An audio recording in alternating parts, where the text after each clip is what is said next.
Баршаңызға сәлем. Бүгін сіздермен үй жағдайында фастфуд орталықтарында жасайтын бургерлерден асып түсетін өте дәмді бургер дайындайтын боламыз.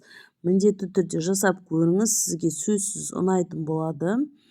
Әлі де араңызда каналға тіркелмеген жандар болатын болса, төмендегі подписаться батырмасын баса кетсеңіздер, бұл бургер булочкаларын қалай дайындауға болады десеңіздер, алдыңғы видеомда көрсеткен болатынмын. Тура осылай жұп-жұмсақ булочкалар дайындап шығарсаңыз болады.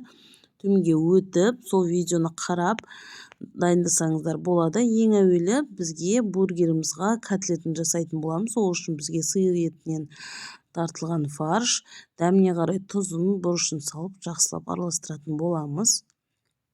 Одан соң қолыңыздың көмегімен сол котлеттердің формасын дайындаймыз. Қанша не керектігі жөнінде барлығын төменге описание бөліміне жаза кететін боламын. Әрбір котлетті мен 120 грамдай қылып салмағын өлшеп алдым. Одан соң осылай дөңгелектеу қылып формасын дайындадым. Бұл әрине міндетті емес, ешқандай ыдысты алу, қолыңыздың көмегімен жасай берсеңіз болады. Одан соң осылай салфан төсеп ыдысыма барлық котлеттерді жасап болғаннан соң морозильникке 15-20 минутқа міндетті түрде қатырып алыңыздар пісірмес бұрын. Одан соң табағыңызға аздап сұйық май құйып, осылай котлеттерімізді екі жағы қызарғанша пісіріп алатын боламыз. Енді соусына келетін болсақ, соусқа мен майонез бен кетчупты алдым. Және де горчица қосуға болады. Әрине бұл на любителя десе де болады. Одан соң бізге сыр, көріп тұрғаныңыздай помидор, огурцы, салат жапырақтары және де кольцо тәрізді қылып кесілген пияз қажет болады.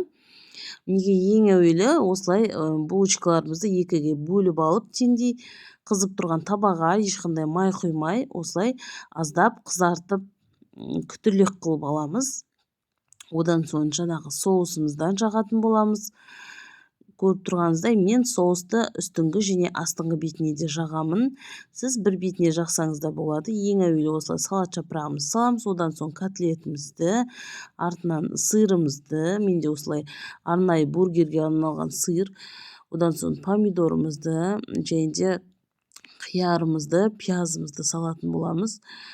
Осылай барлығын кезек-кезек салып шығып, ең соңында осылай бетін шауып, мен осы жерде соус жаққанымды көрсетіп жатырмын. Әрине бұл міндетті емес, кейбіреулері мысалы үстіңгі жағына жаққысы келмейді соусты. Бұл әрине по желанию десе де болады. Екіншісінде тағы да жасап көрсетіп жатырмын. Мұқият қарап шығыңыздар, өте оңай, тез жасалады. Айта кеткендей, не керектігі жөнінде барлығын төменге жаза кететін боламын. Мінекей біздің бургерлеріміз дайын болды. Үстін осындай арнайы шпажкамен кіргізіп қойдым. Алып жеген кезде ыңғайлы болу үшін. Бұл тоже міндетті емес, бірақ сіздің бургерлеріңіз жинақы керемет болып тұрады.